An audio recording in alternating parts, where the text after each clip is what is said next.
This is a 1965 RCA new Vista black and white television that I just picked up for, I thought it was a reasonable price, and it still works. Or I should say it gets a raster. There's obviously some issues here, but overall, seems pretty nice. Where is vertical?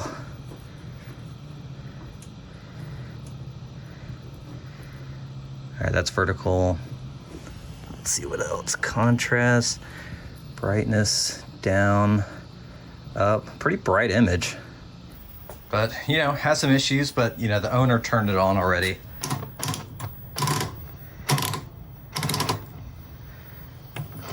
Oh, wow, look at that. When you go to UHF on here, a little light turns on for UHF. That is super cool.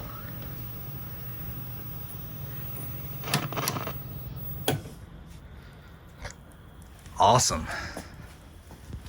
So yeah, I'm excited to get into this set. I really like that it has legs to it. If it didn't have the legs, I don't think I would have picked it up. I mean, this is really mid-century modern, and the cabinet is in great shape. So the model number is CF349W. I already downloaded the schematic for it. Almost all the screws are back here for the back. So yeah, I mean, the set still works. Needs a little work on it, but that is pretty miraculous for, you know, 1965. Okay, it is dirtier than I thought it'd be back here.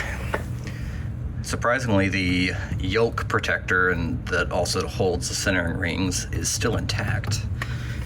What do we got here? Return material tag. It's the RCA copy. And then you got the distributor copy attached to return manual, and that's it. All right, well, cool. Not much in here. I guess by 1965 they had really compressed everything down, but I know those circuit boards are gonna be pretty ugly underneath. I mean, I'm pretty surprised that everything was working as it should. Got the big old power transformer back there, high voltage rectifier and flyback section, horizontal output, I believe that would be the damper. And then you got the tube. Oh, that's nice. That's not going anywhere, actually. Gotta be careful taking that off. Bunch of spider webs, no tubes in the tuner.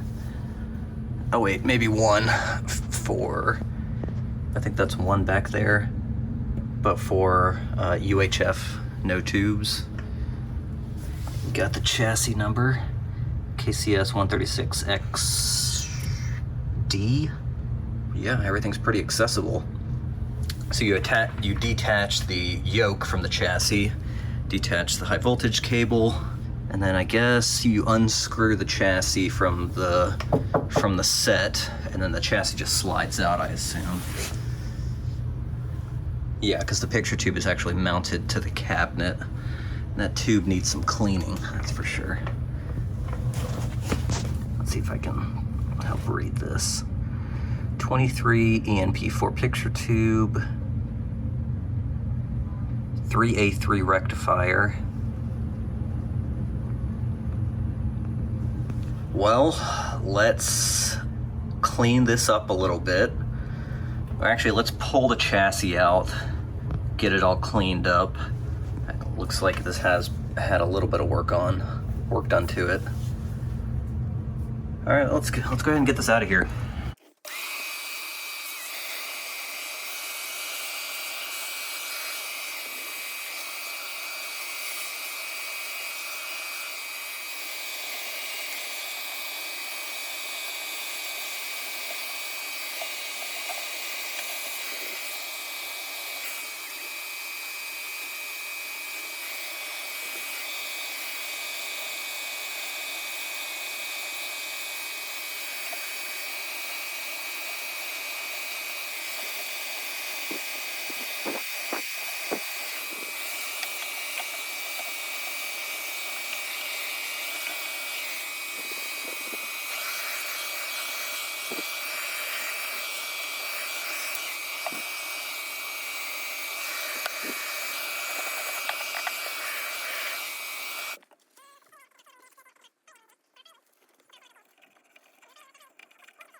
All right, not the best serviceability. I wish this just sort of disconnected.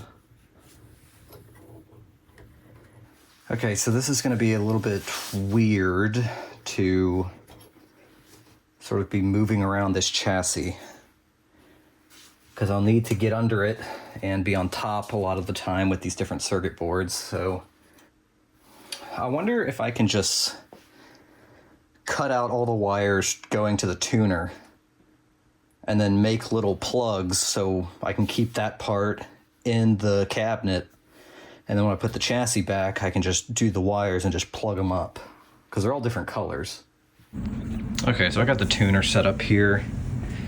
All I did was cut 3 wires and take out the on-off potentiometer, which I have right here, so that can just stay connected to the chassis. And then when I'm ready, I can just hook it back up. So I'm going to take these wires here and turn them into sort of just plug-ins when I want to put this back together. But here we have just the tuner taken out. We can sort of lube up the tuner, make sure that's good to go. But let's get this set up so we can see what's under. Okay, look at all this space we got to work with. So we got all the pots right here. We'll need to clean those. I've never seen this before. It's an electrolytic capacitor, but underneath it's wire wrapped around the positive leads. That's interesting. I haven't seen that before. And then we have one of these resistive wafers, it looks like. And then it has the AGC, the sync, and the height. Okay. I don't know what to do if one of those is open, but I guess we'll cross that bridge later. These capacitors usually are fine. I mean, I'm gonna switch them out, but I've never really come across a bad one. It's usually the paper caps that do it for me. And then look at this big ol' electrolytic. That's, let's see. Yeah, that looks like a replacement to that capacitor right there from the power supply. And then it looks like the other electrolytic can down there is original. But this, no, that's gotta go.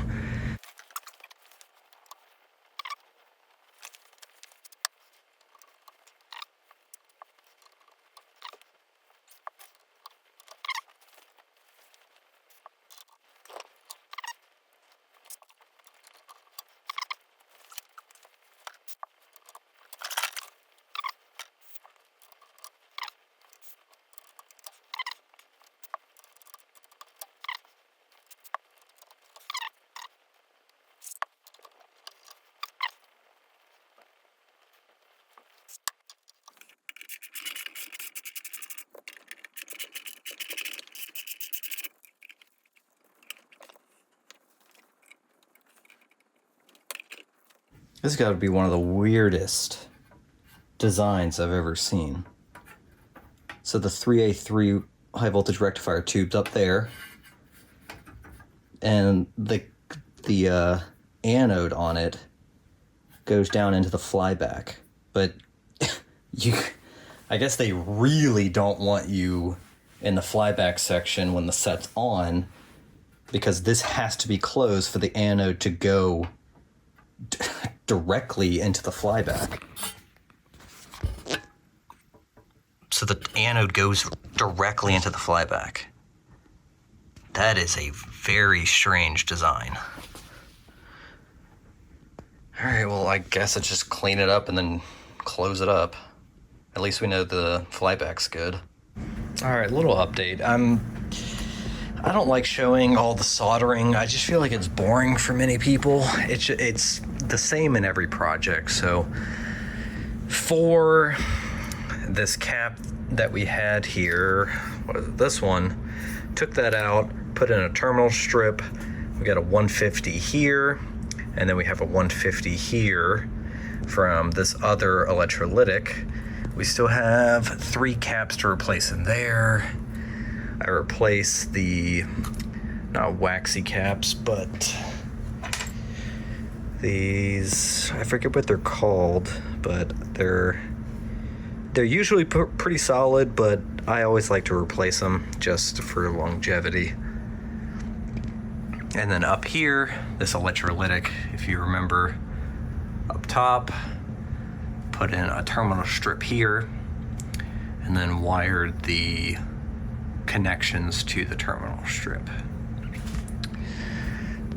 Okay, so I guess the next thing I'm gonna do is probably put in, I'm probably gonna keep this set for myself.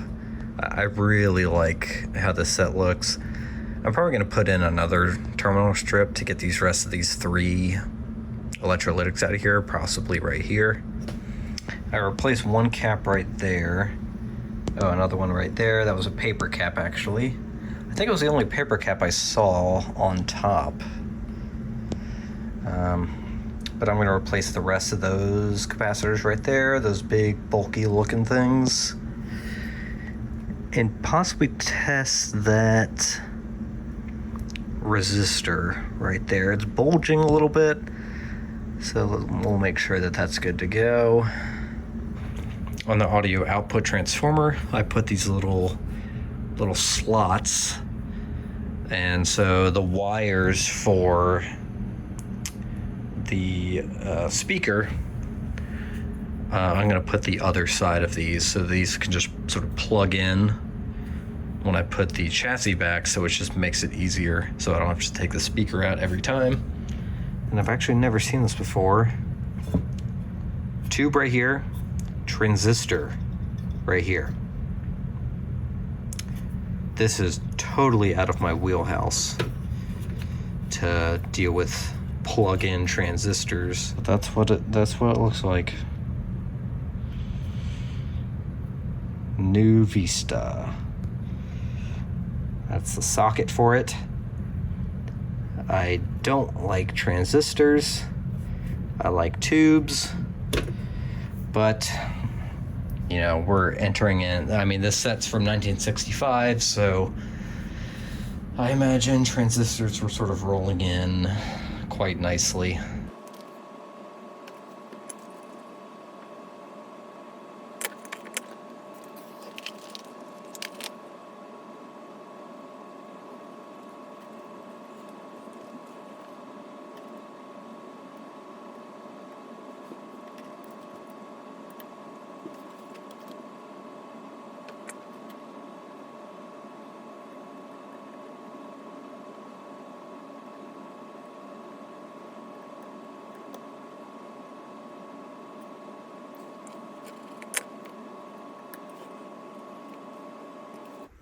Okay, I got the chassis hooked back up. As you can see, the tuner cables are now connected.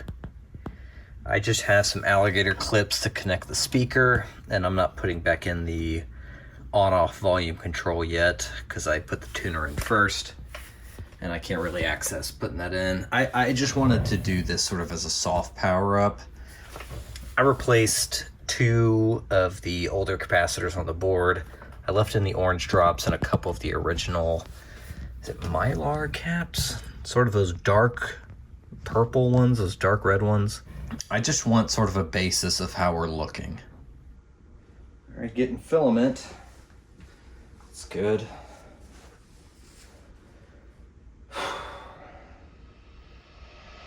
Oh, we got constant sound. That's good as well.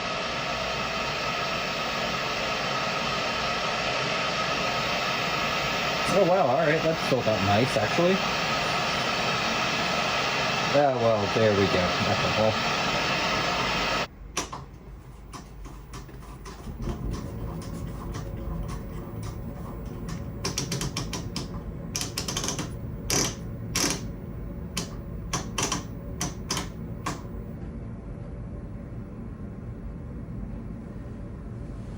Okay. So I'm not getting any vertical. Huh. Let me get a mirror. What's wrong here? This line needs to be right in the middle, and we're missing the horizontal line that's supposed to be there.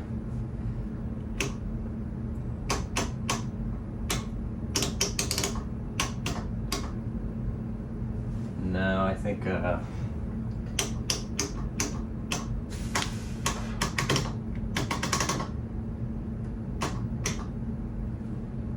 right, well this one's actually turning out a little bit better.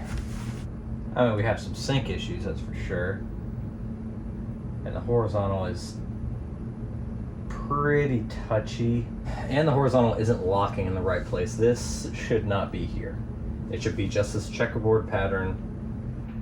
Okay, so I'm gonna go ahead and replace the rest of the capacitors. I'm also gonna take a look at the horizontal AFC diode. Those can cause horizontal issues. I'm not sure if it's horizontal locking issues, but I know that those can go bad and cause some issues. So let's just do a general recap, and I'm gonna make sure that the replaced capacitors that were replaced at some point are the correct value per the schematic. Okay, so I want to document this before I do anything else. There is a solder blob right here that's connecting this trace and this one down here, and they don't touch anywhere else. Now I'm thinking that this was just somehow a manufacturing mistake, or whoever was in here before, because it doesn't look like those are supposed to be connected.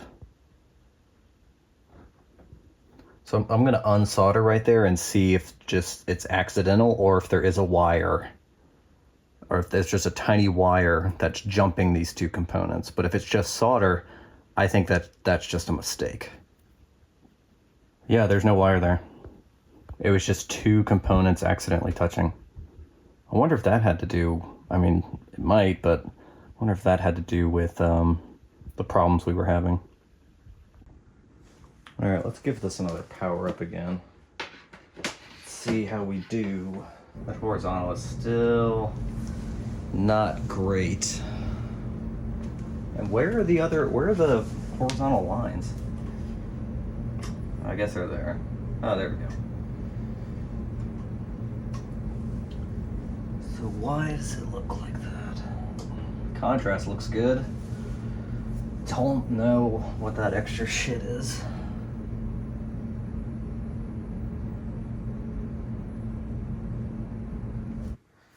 Okay, I replaced the rest of the caps in the sweep section. I don't think it's going to have that much of a difference, but I just want to sort of get those out of the way before we try something else. Yeah, we're still getting the jumpy picture. Oh, I guess turning down the automatic gain control. See, yeah, that thing on the left that we were worried about, but now it's not there once we go back. Let me just plug in a DVD player and just see what it's doing.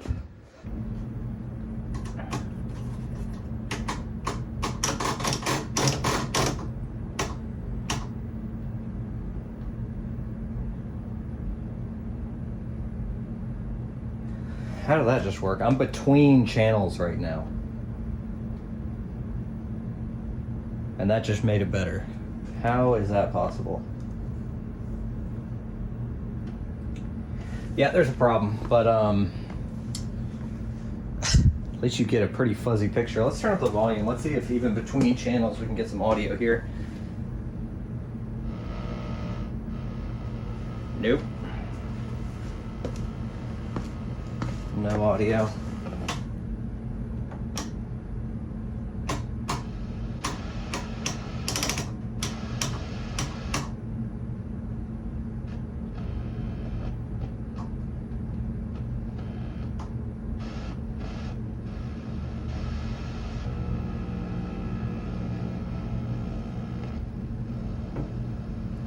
So if we're not even getting audio,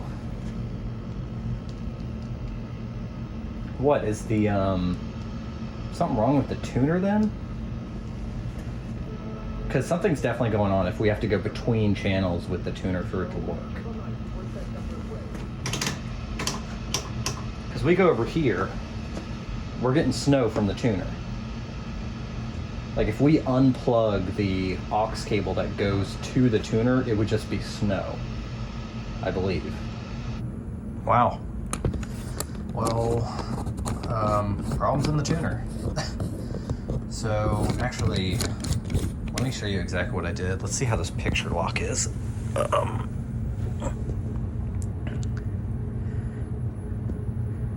It seems solid enough. And it's centered. So here's what I'm doing. It's a bit of a mess. So I got the VG91 set up, and I got the circle, the window circle, outputting just the standard video output, and then I'm attaching it directly to the coax that goes, or that's supposed to come straight from the tuner. So this is going through, this signal is being injected right here from the tuner. So it's going through all the, first video IF, second video IF, third video IF, all the way to the video output. So yeah, something wrong with the tuner. It's not great, but at least we've narrowed down the problem.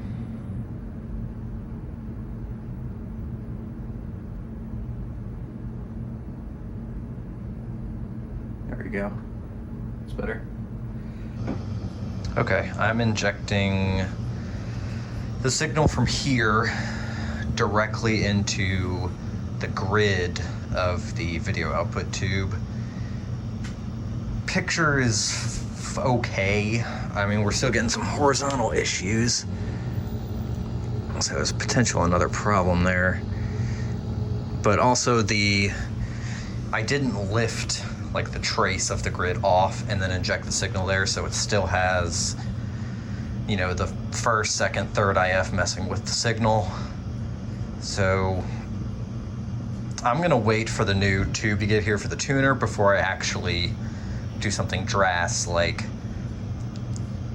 set up where I just inject the signal directly into the video output tube and then inject the audio signal into the audio output as well. So we're just gonna wait for that tube to come in. New tuner tube. Let's see if anything's changed.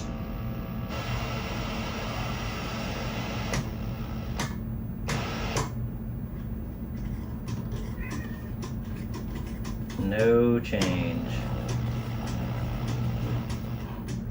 That sucks. All right, well, I guess that works. We'll see. Well, wow, that sharpness is insane. Still gotta adjust the horizontal a little bit. Oh my God, that sharpness is wild. So what I did, oh my God, I can't believe that. I need to adjust the vertical. Maybe it's locking in the wrong place. Whoa, dude. That sharpness is out of this world. Okay, so I guess that's the secret, man. So what I did is I have it hooked up through the tuner, but what I also did was installed an AV jack. So out of the DVD player, I have both coax and AV. So AV is going in, and I put it, see that red wire right there? That's directly to the grid of the video output tube right here. So what I did initially was remove that coil and resistor, so none of the tuner was going to that, and just so I could inject the signal directly to the video output tube. But the picture was fuzzy, not working, very disorienting. So then I said, all right, what the hell, let's just hook up both and then hook back up that coil and resistor. So the AV and tuner are going into this. Holy mackerel. That is such a nice image. Like, can you... That sharpness is wild. Let's see if we can get rid of that wiggling from the horizontal oscillator, maybe?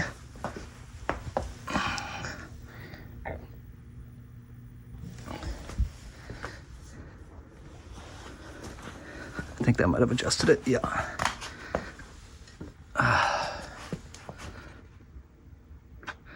Okay, so next, dude, look at the clouds. That looks unbelievable. Okay. Audio input goes to the high side of the volume pot, and then ground of the audio goes through a 9K resistor to ground. Okay, let's see if this works.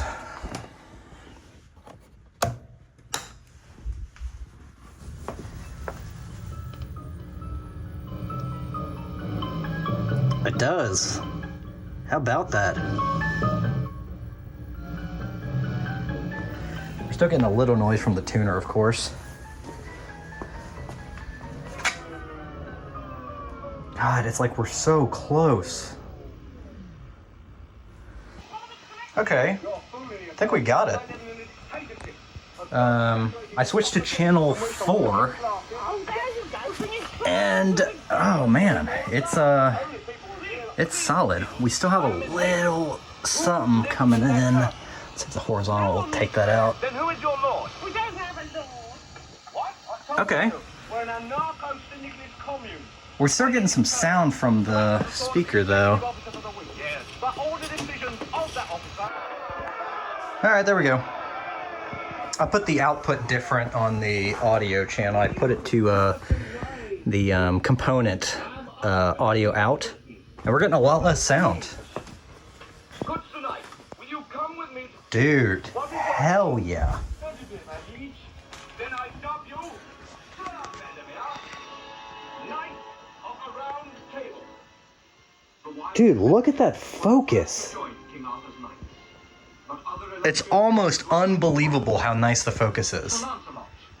I mean, obviously it's because we're injecting the video signal directly, but dude, what a nice set. All right, let's put all this back together.